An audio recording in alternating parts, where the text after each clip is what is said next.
Buenas tardes, señoras y señores. Estamos en una misión más de Artículo 26.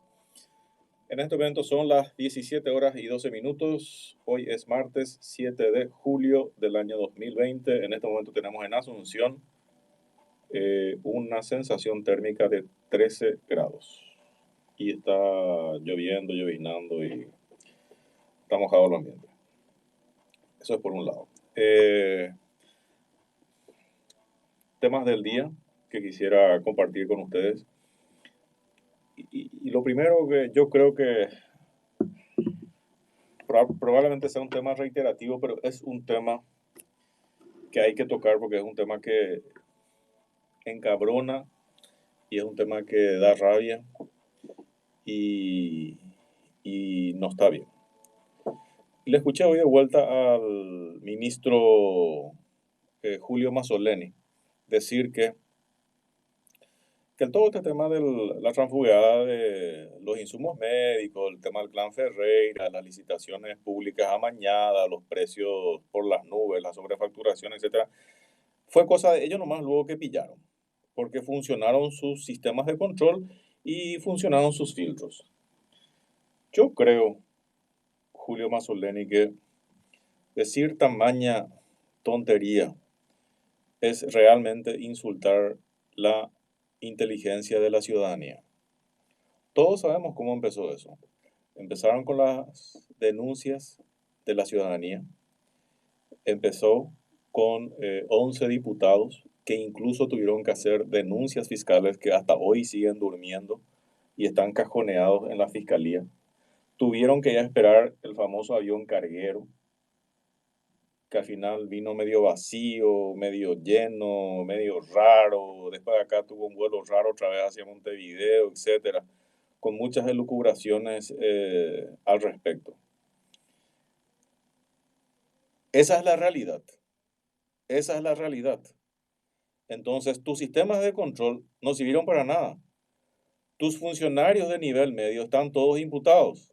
O sea, les echabas a los mandos medios, simplemente cambiabas y terminaban medio imputados, más o menos, ahí nomás, cada uno de vuelta a su casita. Yo creo, Mazzoleni, y ya te dije varias veces, o sos un gran inútil o sos un gran corrupto y tarde o temprano tenés que irte a la cárcel. Y lo que encima hoy con total caradurez estás diciendo y estás instalando, de que gracias luego a ustedes nomás, luego, resulta que se pilló toda la tragada con el clan Ferreira, el tema de las vinculaciones con el clan Samaniego y todas las ramificaciones que existen hoy en el tema de salud, en el tema de las licitaciones, en el tema de Omar Jan Borges, el tema de Ernst Bergen y un montón eh, de situaciones crueles que se viven en las licitaciones del país. Yo creo que estás tomando realmente el pelo a toda la ciudadanía. Lo digo metafóricamente, ¿verdad? Pues no estoy hablando literalmente, ¿verdad? Pero es así. Resulta que al final sale a la luz ¿cómo es la empresa de esta chiquilina de 20 años que había sido luego que la DINAC ya estaba operando con la DINAC hace un año, donde supuestamente cobró 1.800 millones para mantenimiento de radares, que el radar nunca lo se instaló y resulta que el servicio era hasta diciembre del 2020, pero ya había sido que hace 6 meses atrás ya cobró el 100% de lo que era la licitación. Y vos pillaste eso, vos instalaste eso, vos hiciste el seguimiento para ver en qué vivienda vivía y que al final resulta que la vivienda no le pertenecía. ¿Y qué pasó al final con la proveedora, la superempresaria proveedora del Estado de 20 años? Hoy está desaparecida. ¿Qué pasó con el tema de Edgar Melgarejo? ¿Qué pasó con el tema de los tapabocas? Que al final resulta que se dieron cuenta que eran tapabocas que supuestamente tendrían que haber venido de China, pero eran tapabocas brasileros y encima estaban vencidos hace 2 años. Y tampoco existe registro de cómo miércoles entraron al país. Nadie sabe cómo entró al país. No tiene aduana, no tiene registro, nadie sabe nada. O sea, simplemente apareció. O sea, Harry Potter vino con su varita mágica y hizo aparecer tapabocas vencidos. Así nomás es. Y resulta que al final hoy vos te presentás como el superhéroe luego que había pillado todo eso. Dejate macanear, Mazzoleni. Estás metido hasta el marote, hermano. Y eso no puede ser. Entonces, yo creo que es una cuestión que da mucha rabia nomás cuando te quieren tomar así de esa manera el pelo e instalar una cuestión que a todas luces es una corrupción a mansalva por todos lados. Y tampoco nunca dijiste nada qué pasó con la famosa ida de Melgarejo y de, eh, ¿cómo se llama? Este muchacho Silva, que ellos habían ido luego con una carpeta bajo el brazo en el Ministerio de Salud para saber cómo iba a ser ya la operativa de la compra de insumos con el clan Ferreira. Tampoco dijiste nunca nada de eso. No. O sea, Mazzoleni tiene que ser investigado y Mazzoleni, si se hace un trabajo en serio de investigación, tarde o temprano tiene que terminar preso. No queda de otra. O por inútil o por cómplice, pero preso. Por culpa o por dolo. Así nomás es. Eso es por un lado. Por otro lado, y una cuestión que sí me gustaría seguir hablando, porque yo creo que apenas están en sus inicios, en sus pañales, porque creo que recién están pidiendo ahora informes, y que es un tema no menos relevante porque otra vez pone a prueba nuestros sistemas de control antilavado de nuestro país con los super fiscales anticorrupción y nuestros superhéroes que tienen que ver con el tema de CEPRELAT, anticorrupción, Banco Central, etcétera. Que estoy hablando específicamente del caso del escándalo de Vicentín, Argentina, donde estamos hablando más o menos de 5.000 millones de dólares de lo que es una quiebra o convocatoria o quiebra fraudulenta o algo por el estilo, en donde están involucrados Vicentín Argentina, Vicentín Uruguay, Vicentín Paraguay, unos países de Centroamérica, aparentemente también Suiza y también Estados Unidos, donde ahora se rompió el secreto bancario en Estados Unidos, donde se van a comenzar a revisar todas las transferencias y los manejos comerciales que hubieron, y evidentemente con nuestro país también, con el agravante que aparentemente soja argentina se estaba haciendo pasar por soja paraguaya para que los muchachos tengan un crédito fiscal. Y encima, aparentemente, tributación les pagó. O sea, ya estamos hablando de una estafa al Estado paraguayo. Que sería bueno que las personas involucradas, las personas que realmente tienen participación directa con eso, den la cara, ¿verdad? O sea, creo que es José Vereda, que en algún momento vamos a tratar de también entrevistarlo, que es presidente de Vicentín Paraguay, que hasta hace poco también era presidente de Capaco, que sería bueno, si hasta hace poco estaba defendiendo los intereses de la Cámara Paraguaya de, no sé, el tema de aceite y compañía, bueno, listo, sería bueno que hoy realmente también dé la cara y explique un poco cuál es la situación de Vicentín. Me imagino. La Cámara Paraguaya de la Quinosa. Cámara Paraguaya de la Quinosa, sí, exactamente. Sería bueno que José Vereda agarre y dé la cara y explique un poco, ¿verdad? O sea, hasta hace poco estaba defendiendo los intereses de la Cámara, ¿verdad? Eso es por un lado. Por otro lado, y también es una cuestión que hay que ir desarrollando y creo que ahora está en stand-by por un pedido que había hecho gente de diputados y que tiene que ver con una linda historia que les voy a mencionar. La refacción del Palacio de López. La historia de la refacción del Palacio de López empieza en el año 2012 aproximadamente, donde supuestamente el plan inicial o la licitación inicial en el cual casualmente Barraíl Hermanos fue la única, no sé, ganadora, creo que había un protesta de sus colegas, pero está bien, ganó la licitación, estamos hablando de 20.000 millones de guaraníes en el 2012 aproximadamente. 20.000 millones, de los cuales 50% cobró, estamos hablando de 10.000 millones de guaraníes, y después el otro 50% no desarrolló su gestión, no desarrolló su labor, no hizo su trabajo de refacción y remodelación, etcétera, pero sí cobró. Hubo cambio de gobierno, ahí cae el amigo Horacio Cartes, y resulta que el señor, el ministro de Obras Públicas y Comunicaciones, el inefable y no bien recordado Jiménez Gaona, pide una ampliación de 4.000 millones de guaraníes, sin haber concluido todavía el 50% faltante, que eran los 10.000 millones. Al final nunca más se hizo nada, porque después hubo un incidente, se paró, no se hizo la obra, se pidió auditoría del Ejecutivo, etcétera. Lo que sí es que, así como están los números, Barrail cobró 24.000 millones de guaraníes por hacer la mitad del trabajo. Nada más y nada menos. Eso es por un lado. ¿Qué pasa ahora? Ahora resulta que nuevamente se presenta una nueva licitación guiada por el Ministerio de Obras Públicas y Comunicaciones para de vuelta hacer la refacción del Palacio de López. Pero ahora ya es 50.000 millones. ¿Quién está otra vez ahí? Barrail, hermanos.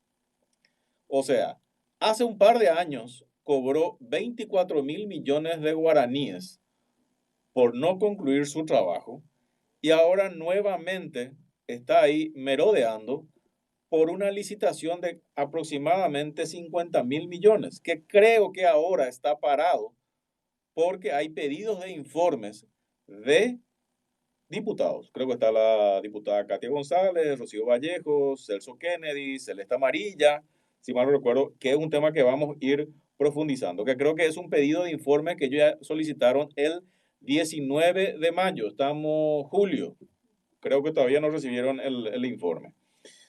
Es un lindo tema. O sea, espectacular. Este es el sueño del pibe, este tipo de trabajo de proveedores del Estado. Y después hacen los grandes empresarios Barrail y compañía, ¿verdad? Resulta que se presentan para una licitación de 20.000 millones, cobran los 20.000 millones, hacen el trabajo a la mitad solamente por valor de 10.000 millones. Viene el ministro del Metrobús, de la mega tragada, de la estafa del Metrobús, Jiménez Gaona, y resulta que pide un aumento otra vez sobre esa misma obra de 4.000 millones, sabiendo que estaba parado y sabiendo que no se estaba haciendo nada. Y ahora, años después, un par de años después nomás, piden otra vez otra licitación de 50.000 millones.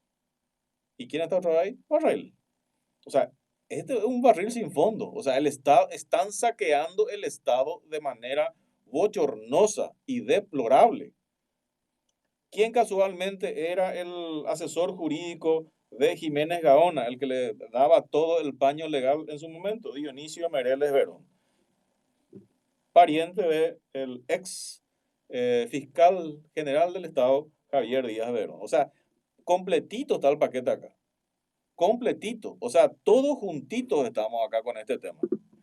Y de vuelta, otra vez nomás, estamos con un ejemplo más de lo bochornoso que son las licitaciones. Y si yo le llamo otra vez a preguntar ahora a Pablo Seitz de la Dirección Nacional de Contrataciones Públicas y vamos a dar larga otra vez y todo un cuento y estamos viendo y estamos analizando y estamos evaluando o va a ser tipo onda Julio Mazzoleni.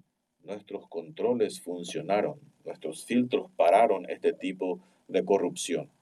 Chapoína. O sea, un ejemplo tras otro y resulta que no sé si todos los días vamos a ir levantando una alfombrita para ver la basurita de todo lo que es esta joda de las licitaciones del Estado. Pero un botón de muestra más otro botón de muestra más otro botón de muestra y no se cansan de robársela. Es una locura lo que está haciendo Marito. Y después hoy se presenta como gran estadista, con una voz así, onda tipo el doctor Francia, por supuesto, eh, que yo creo que lo más parecido a Marito es su termo que tiene al lado, porque yo creo que él está en ese termo. Siempre anda con un termo, y ese es su termo. Él está en ese termo. Se va y se presenta a hablar con la gente de los senadores, con la comisión directiva de senadores, porque ayer a la tarde le llamó a Cachito Salomón. Se fue esta mañana a hablar un montón de boludeces. ¿Por qué? Porque Marito quiere a toda costa que salga su pedido de nuevo endeudamiento al Estado paraguayo, de un nuevo endeudamiento para todos los paraguayos, que inicialmente él dice que son 350 millones de dólares, pero hasta ahora ni Benigno López, ni nadie por el estilo me pudo aclarar exactamente cuánto es el valor. Según el senador Amado Florentín, que hasta ahora sigo esperando que le retruquen y le destrocen argumentalmente lo que dijo, estamos hablando de un pedido de 923 millones de dólares.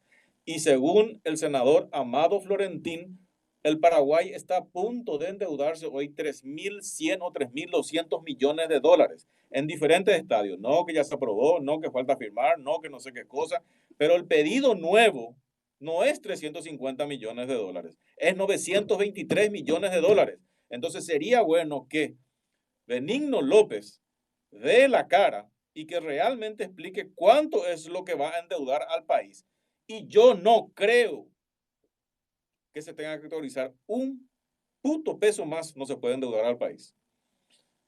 Ya los vi medio flojeando, empezando por Cachito Salomón. Sí, no, le llamamos el lunes, tiene que venir acá el ministro Benigno y tiene que venir el presidente del Banco Central y tiene que venir no sé qué cosa a dar las aclaraciones por el nivel de endeudamiento. Yo no estoy de acuerdo con un nuevo endeudamiento del Estado paraguayo, con un nuevo endeudamiento para la ciudadanía. No estoy de acuerdo con un nuevo endeudamiento para el pueblo. Nos endeudaron en 90 días 2.000 millones de dólares y hasta hoy no sabemos dónde puta está.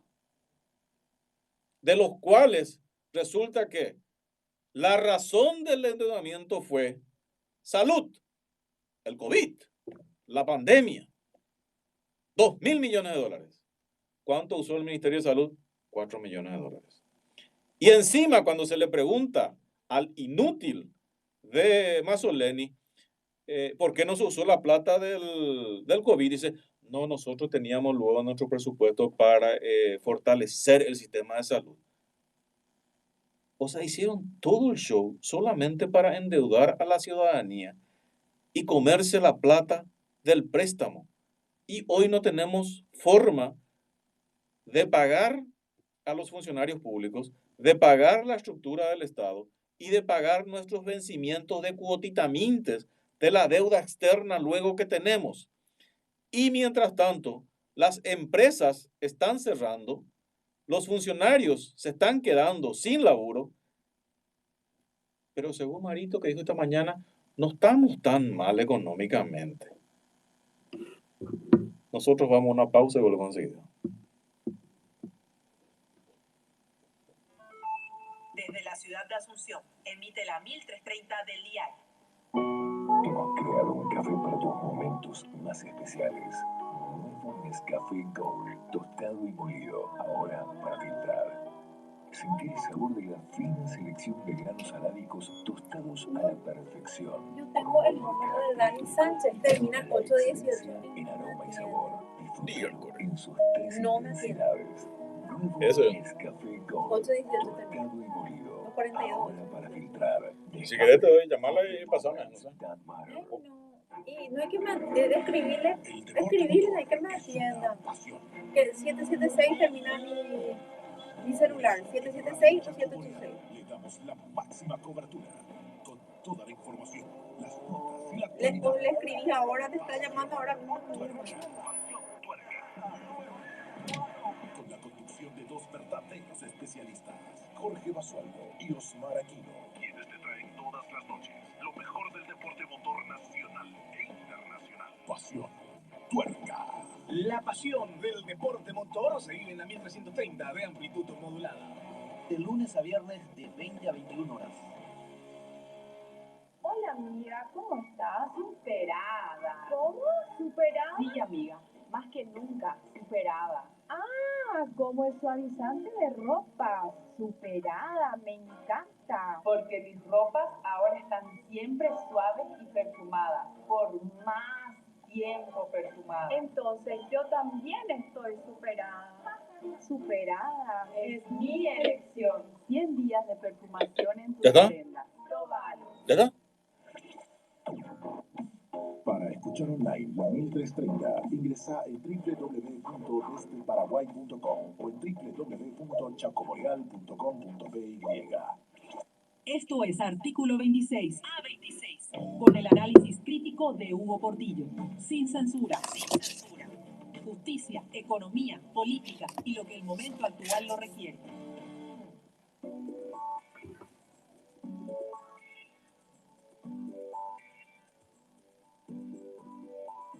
Barrail hace parte del consorcio. Terminar.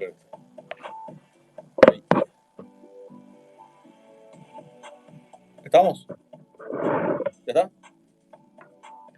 Estamos en línea con el viceministro de Trabajo, señor Daniel Sánchez. ¿Qué tal, Daniel? ¿Cómo andamos? Hola, Daniel Sánchez. Sí, ahí me escucha Hugo. Ahí te Buenas escucho. tardes. Estamos Buenas con el tardes. viceministro. Saludos a toda la audiencia. Muchas gracias, viceministro. Estamos con el viceministro de Trabajo. Viceministro, una consulta que te quería hacer, o sea, primero en particular y después en general, que tiene que ver con todo este tema de la situación económica que ciertamente repercute también en la parte más endeble de toda la cadena y el ciclo económico, que es justamente los recursos humanos, ¿verdad? En primer lugar, el tema de Reachiura, ¿realmente cómo quedó? Bueno, realmente una vez que se visualizó la cantidad de denuncias en las redes sociales, se generó un protocolo de verificación a la empresa. Eso ocurrió ayer a la mañana.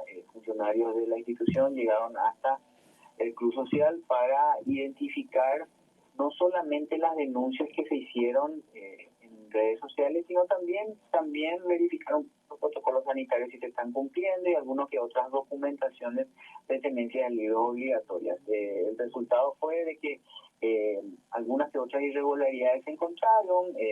Por dar un ejemplo, no contaban con talleres de sensibilización, el reglamento interno no estaba homologado aún, resoluciones en cuanto a prevención y sanción de violencia laboral no se estaban cumpliendo, y algunos que otros detalles en torno al cumplimiento de protocolos sanitarios en torno a la prevención COVID. Eso fue lo que se encontró. Posterior a eso, obviamente, ayer el Ministerio de Trabajo hizo una conferencia de prensa tratando de aclarar, tratando de darle tranquilidad a la ciudadanía en torno a que estas actuaciones son normales y las documentaciones que fueron requeridas y que no pudieron ser entregadas en su momento, tienen otra vez un proceso de 3 días donde puede la empresa presentar y hacerse cargo de, obviamente, lo que se le requiere. Ese es el proceso que ayer se cumplió. Ahora, viceministro, una cuestión. No sé nomás si actuó muy virulento la empresa en particular o muy sensible, porque inclusive hablaron ayer, no sé, de un tema penal y eso. O sea, no sé si era para tanto, o sea, llegar para tanto, ¿verdad? O sea, simplemente, bueno, hay una denuncia, se hace la intervención, se explica, se expone, se aclara y bueno, se sigue para adelante. No sé por qué inclusive en algún momento se llegó a tocar incluso la palabra penal, ¿verdad? Realmente no quiero particularizar en el tema específico, Hugo. Quiero ser un poco más general. Acá tenemos que ser claros, no hay excusas para avasallar los derechos de los trabajadores, no hay excusas para inventar denuncias en contra de empresas. Tenemos que buscar el equilibrio siempre. Es importante de que el saque no le haga correr a los trabajadores. Nosotros desde el Ministerio invitamos a la gente a que denuncie. Con eso nos carga una responsabilidad y nosotros también podamos tener actuaciones que no se nos pueda hacer interpelado diariamente, semanalmente, mensualmente, con el trabajo específico que hacemos de control a las empresas. Podemos nosotros hablar de la falta de recursos humanos que tenemos, la falta de móviles, pero aún así no nos puede servir como excusa en el sentido de que tenemos que actuar con responsabilidad ante las denuncias responsables que tengamos. Por eso instamos a los trabajadores de que hagan la denuncia pertinente. Claro, o sea, yo me imagino, o sea, tratando de ser lo más ecuánime posible, o sea, una cal y otra arena como siempre, o sea, me imagino que también hay denuncias, bueno, te iba a pasar la factura y te denuncio, y bueno, ustedes tienen que ir a ver, una parte será cierta, otra parte no será cierta, o en parte sí será cierta, etcétera. Pero me imagino que hay de todo en este tipo de situaciones porque se toca nomás un tema muy, muy sensible. No estoy ni a favor ni en contra de uno, simplemente que se tiene que evaluar y evacuar todo, porque también siempre, digamos, como es un tema sensible, muchas veces se usan para pasar de factura, digo yo, ¿verdad?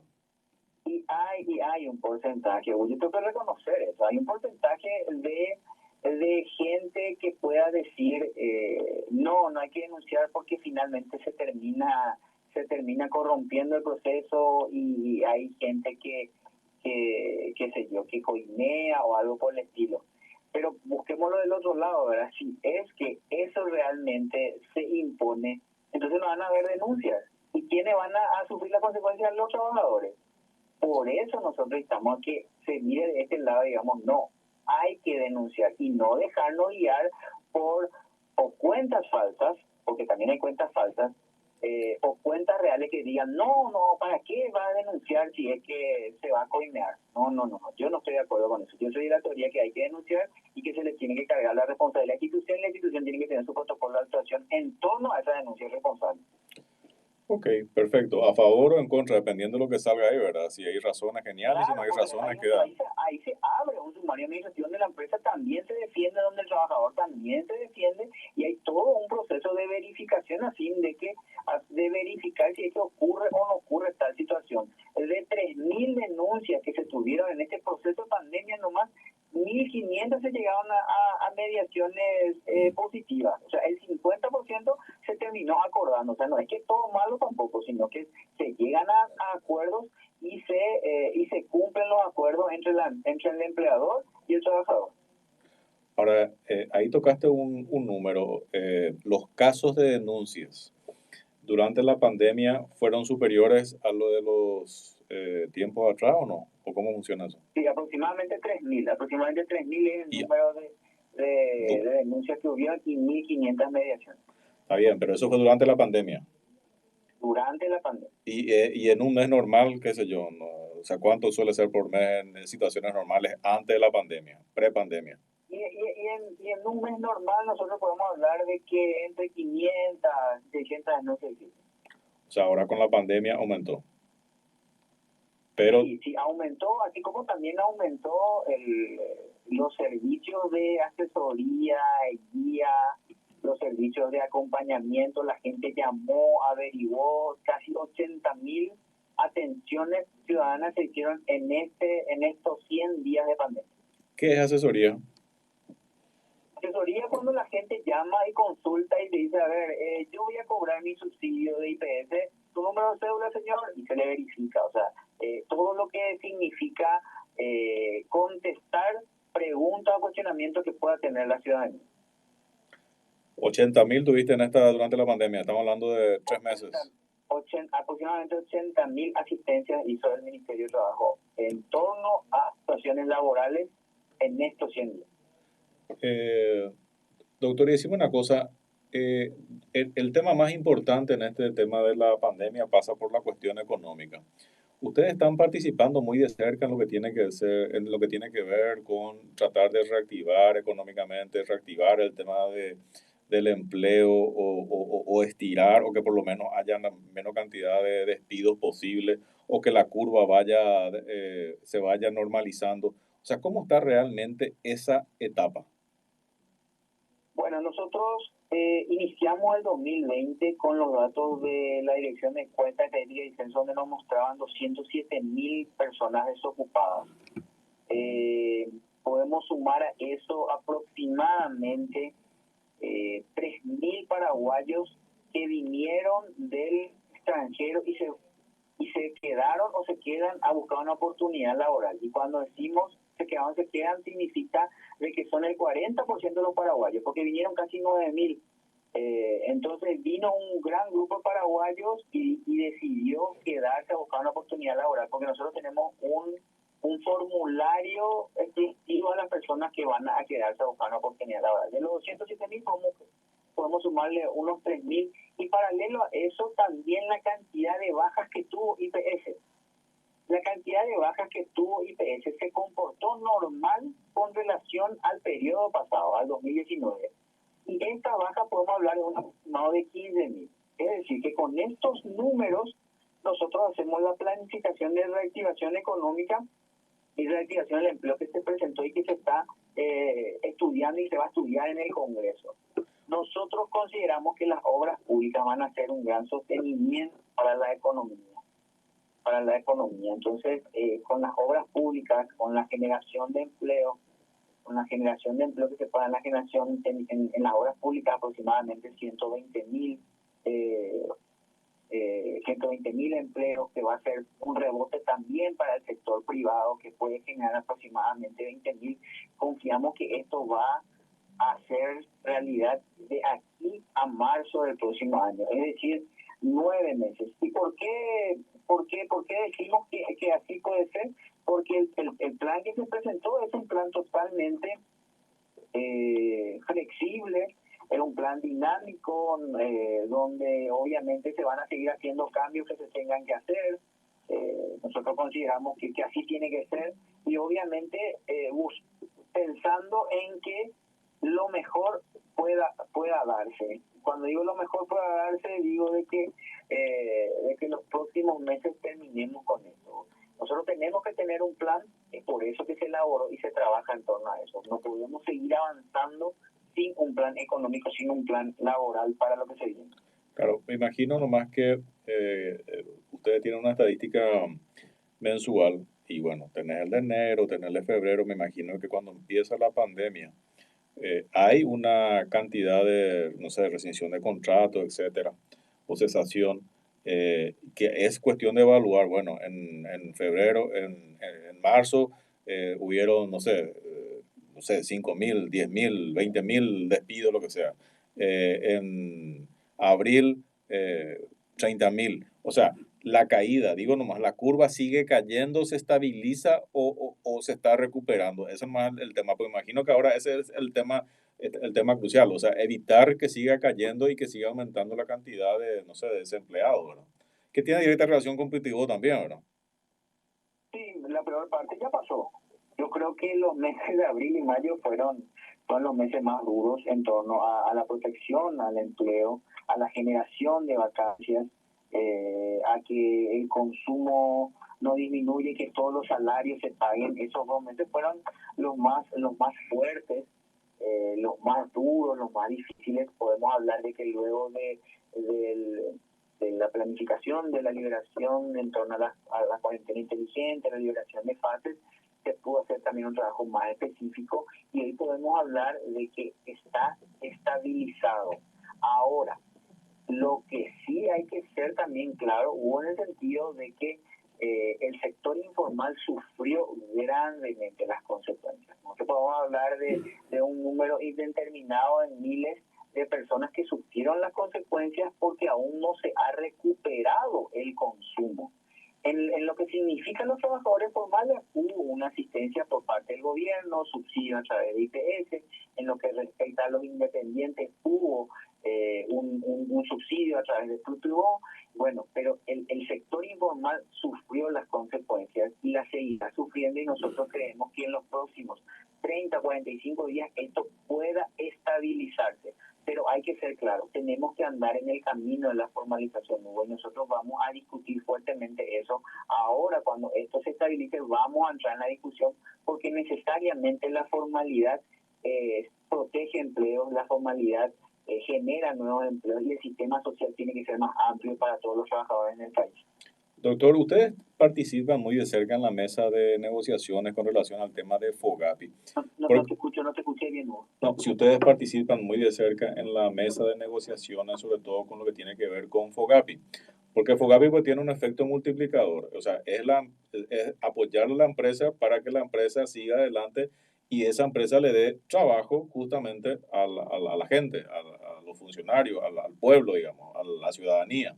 Entonces tiene un efecto multiplicador, o sea, tiene un manejo indirecto muy favorable a ustedes que manejan más de cerca el tema del empleo, pero es cuestión de apoyar al tema de empresa. Ustedes participan de cerca con el tema de Banco Nacional de Fomento, con el tema de AFD y compañía.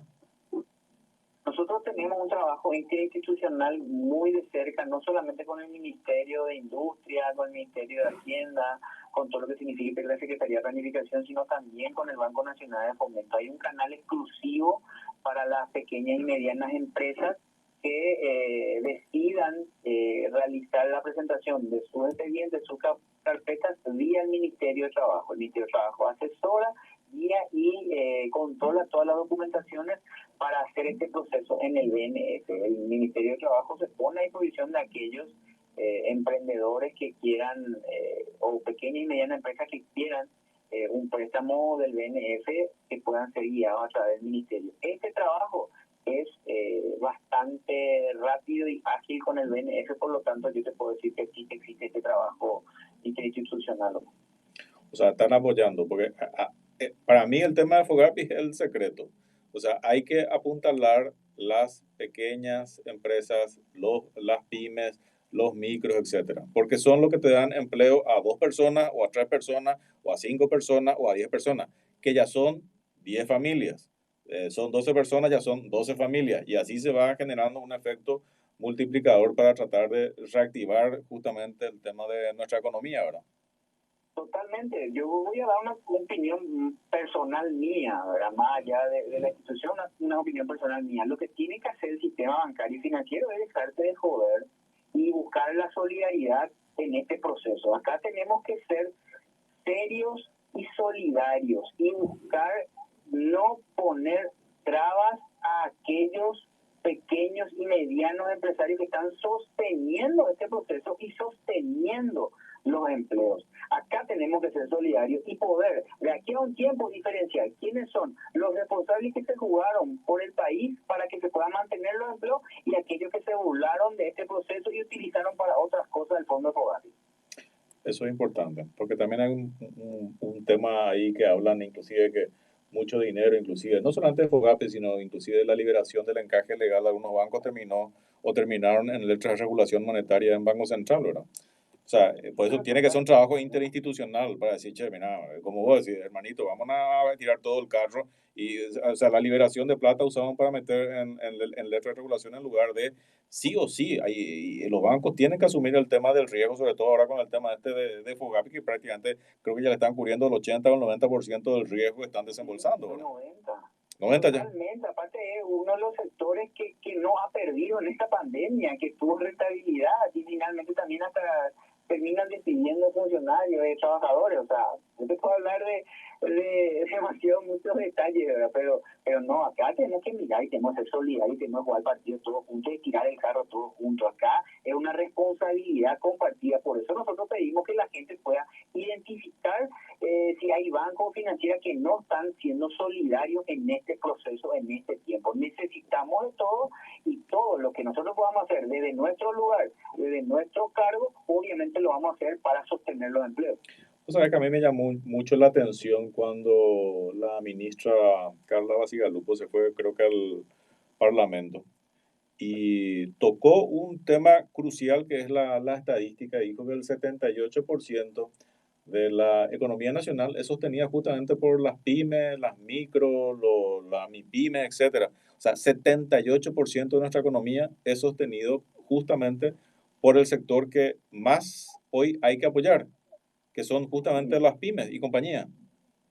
Así mismo, ese es el número, por eso obviamente tratamos de poner fuerza en ese sector y aquellos grupos que no ven de la misma forma, tenemos que identificarlos y tenemos que particularizarlos. Nos necesitamos entre todos. Esos números son alarmantes en algunos casos. Y son los que más sostienen el empleo en el país. Y el tema nomás cuando ponemos en perspectiva lo que es eso, doctor, o sea, estamos hablando, para poner ya de otra manera, para que se entienda, estamos hablando de aquella empresa que tiene 3 empleados, que ya son 3 familias, aquella empresa que tiene 10 empleados, ya son 10 familias, O sea, ese es hoy el modelo económico que es el que está sosteniendo la economía de la mayor parte de la población del país. A ese sector hay que apuntalar, apoyar, impulsar de todo. Y ese es el sector que hay que darle mayor asistencia, menos barrera y mayor acceso a créditos, porque finalmente esos créditos están garantizados y aún así yo confío de que si ese proceso es positivo, la economía va a mantenerse, va a resurgir, la productividad va a mantenerse, va a aumentar, el consumo no va a disminuir y obviamente se van a cobrar los salarios, por lo tanto el empleo se va a proteger. Excelente, doctor. Te agradezco muchísimo por la comunicación telefónica. A ustedes muchas gracias, que tengan buenas tardes. Muchas gracias. Así estuvimos en conversación con el doctor Daniel Sánchez, viceministro de Trabajo. La verdad que algunos temas importantes para resaltar tiene que ver con, en primer lugar, las consultas, asesorías que recibieron. Mira, yo no manejaba estos números, estamos hablando de 80.000 consultas que recibieron la gente del Ministerio de Trabajo con relación al tema, no sé, de su liquidación o el tema de el monto de su suspensión, etcétera, lo cual es importante. También estamos hablando de las denuncias que recibieron en todo este tiempo de la pandemia, que hablamos de 3.000, que es mucho, pero si comparamos con la cantidad de casos resueltos solamente en la instancia administrativa, que es la menos costosa a la hora de la verdad, estamos hablando de 1.500, estamos hablando de un 50% de efectividad. Y yo sí creo que el Ministerio de Trabajo debería tener una mayor participación, porque le damos mucho énfasis al tema de las empresas, al tema de los bancos, al tema de, qué sé yo, de los diferentes productos que hay. Pero Fogapi, Pitibó, Ñangarecó, etcétera. Pero el que tiene y el que va a tener un efecto multiplicador en el cual todas las fuerzas vivas del país y todas las neuronas del gobierno tienen que concentrarse es en el tema de Fogapi. Y ahí también tiene una relación directa al tema del Ministerio de Trabajo, porque si se encara bien el tema de Fogapi, si realmente se dinamiza bancariamente el tema de Fogapi, eso va a hacer que se genere un efecto multiplicador con el empleo, con una masificación de empleo de las empresas, de las pequeñas y medianas empresas. O sea, el que tiene 3 empleados, el que tiene 5 empleados, el que tiene 10 empleados, el que tiene 20 empleados. Ese es el que sostiene nuestra economía. Y ya lo dijo en su momento la gente del Ministerio de Trabajo. O sea, el 78% de la economía del país está sostenida por los pymes. Estas empresas que contratan de a 3 a 5, 10, 15 o 20 funcionarios, que son 20 familias. Eso es un tema que para mí es crucial, es importante y se tiene que realmente llamar a concienciación de todos los sectores, tanto del sector público como el sector privado. Y ya dije varias veces, el sector privado, perdón, el sector público tiene que usar también una estrategia de zanahoria y palo. O sea, genial. La gente que apoya y que tenga ciertos beneficios, los bancos que apoyan, los organismos que apoyan y que tengan ciertos beneficios. Ahora, esos organismos que no le puedes obligar a que presten si no quieren que esto o lo otro, pero resulta que le liberaste un encaje legal impresionante, le estás respaldando todos los créditos que están dando, hasta el 90% de sus riesgos, o sea, no están asumiendo ningún riesgo, básicamente. Resulta que tienen que ser, no digo castigados, pero tienen que estar suspendidos algún tipo de beneficios. O sea, porque entran todos en la misma bolsa, entonces, ¿qué es lo que pasa? ¿O qué es lo que sucedió en algunos casos?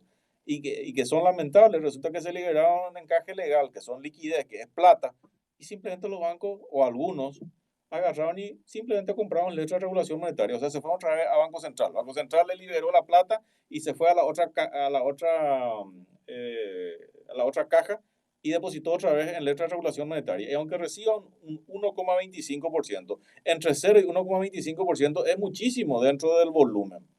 Eso nomás es el tema. Y eso prefieren hacer algunos bancos en lugar de estar craneando cómo llegar a mayores clientes crediticios, a mayores pymes, a mayores microempresarios, a mayores emprendedores, en lugar de estar metiendo la plata en Banco Central. Banco Central tiene que bajar las letras de regulación monetaria a 0.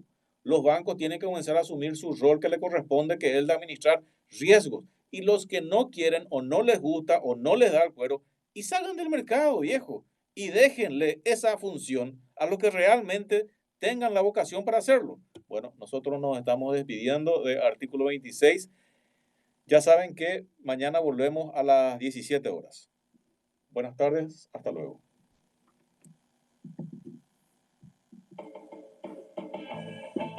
Hemos compartido la actualidad y relevancia de Paraguay y el mundo con el pensamiento crítico de Hugo Portillo.